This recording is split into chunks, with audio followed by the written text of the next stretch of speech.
Para encerrar o nosso assunto de introdução à psicoteologia, vamos agora tratar de algo muito importante para o psicoteólogo, chamado para servir. Por que você está aqui? Vamos fazer um breve estudo em cima do Evangelho de Marcos, o Evangelho do Senhor que se fez servo.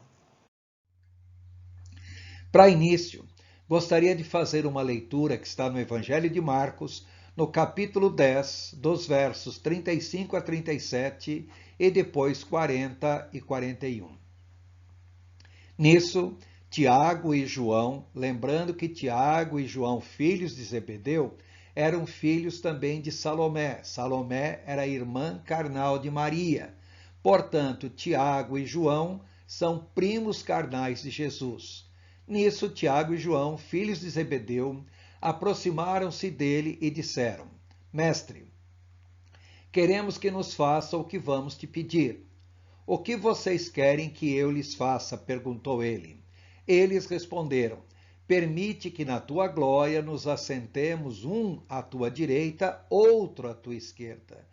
Bom, talvez pelo fato de serem primos carnais de Jesus, eles se achavam no direito de ter uma posição de destaque no reino do Senhor, na sua glória. O Senhor procura mostrar que isso não compete a ele decidir, nem tampouco compete aos próprios discípulos quererem ou não tal posição.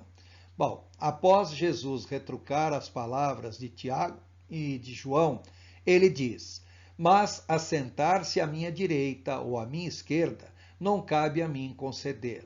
Esses lugares pertencem àqueles para quem foram preparados. Quando os outros 10 discípulos, apóstolos de Jesus, ouviram essas coisas, ficaram indignados com Tiago e João. Cá para nós, indignados e com razão. Jesus os chamou e disse: Vocês sabem que aqueles que são considerados governantes das nações as dominam, e as pessoas importantes exercem poder sobre elas. Não será assim entre vocês. Ao contrário, quem quiser tornar-se importante entre vocês deverá ser servo. E quem quiser ser o primeiro deverá ser escravo de todos. Pois nem mesmo o Filho do Homem, Jesus está se referindo a ele mesmo, veio para ser servido, mas para servir e dar a sua vida em resgate por muitos. Em outras palavras, se alguém quer uma posição de destaque no reino de Deus, assuma uma posição de humildade e, mais do que isso, assuma uma posição de servo e, se necessário for, até mesmo dar a sua vida pelo reino de Deus. Gostaríamos, para iniciar o nosso assunto, abordar alguns conceitos iniciais. Alguma vez você já parou para pensar qual é a diferença entre um servo e um escravo? Na prática, não há diferença nenhuma. Servo e escravo vêm a ser tudo a mesma coisa. Mas há uma diferença teórica muito grande. Escravo é aquele ou que já nasceu numa condição de escravo, ou seja, filho de escravos, sem mais. E o escravo inicial, da onde ele veio? São aqueles que são produtos de derrota na luta de uma nação contra outra. A nação derrotada, o seu povo pode ser escravizado pelo conquistador. Então, o escravo é alguém colocado numa condição de serviência total, alguém sem direito a coisa alguma, alguém que é obrigado a servir ao seu senhor, e qualquer ato de desobediência, a pessoa pode ser punida duramente e punida com a morte. Servo, por outro lado, a palavra servu, ou como nós empregamos com frequência, é uma palavra derivada da língua etrusca. O verbo servir vem de servire, quer dizer tornar-se servo, sujeitar-se, prestar serviço, ajudar, auxiliar, obedecer, estar às ordens. E olhe uma outra palavra, ministrar. Por outro lado, o termo servo também vem do etrusco servu, que quer dizer servente, serviçal. Reparem que o servo, ele não é um escravo. Muito pelo contrário, ele é alguém que está ligado a um determinado serviço a ser realizado. Se o serviço for transferido, o servo é transferido juntamente.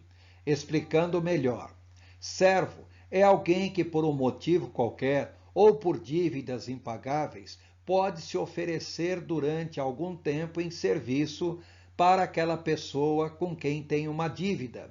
Também pode ser o caso de uma pessoa que tem uma dívida e não consegue pagar, oferecer os seus filhos na condição de servo por um tempo limitado até que essa dívida seja devidamente paga.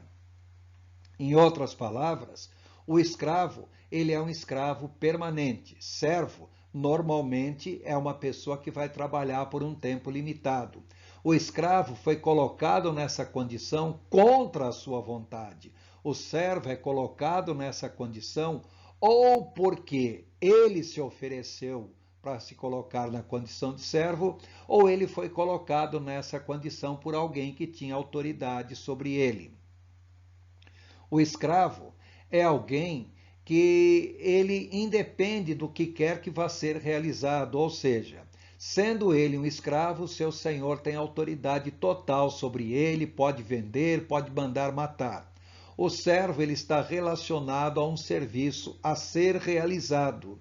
Uma vez concluído o serviço ou cumprido o tempo da sua servidão, ele é colocado em liberdade. No entanto, o servo está agregado ao serviço. Se esse serviço for transferido para um outro senhorio, o servo automaticamente é transferido de senhorio juntamente com o serviço. A palavra servu, em latim ou em etrusco, equivale à língua grega ministro. Essa palavra ministro é uma adaptação do latim minister ou ministru, que corresponde ao grego diáconos, daí o termo diácono, muito comum no ambiente cristão.